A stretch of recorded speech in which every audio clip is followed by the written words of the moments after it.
Have you ever wondered if your lawn is crying for help? When you mow your grass, does it scream in agony? I know it sounds like a scene out of a sci-fi movie, but today's question is grounded in fascinating science.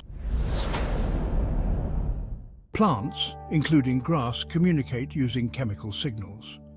When you cut your lawn, the grass releases distress signals. It's their version of a cry for help. But is it pain as we understand it? While grass doesn't have a nervous system like animals, they do respond to damage. This response is a survival mechanism, signaling to other plants that danger is near. So, what does this mean for us, the caretakers of our lawns? Are we unknowingly causing distress to the millions of grass plants just to maintain a pristine yard? Imagine if there was a way to soothe this distress.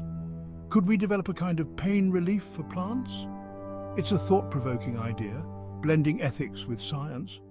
As nature enthusiasts, our love for the green doesn't stop at admiring it. It extends to understanding and respecting the life forms we tend to. Next time you start up your lawnmower, remember this.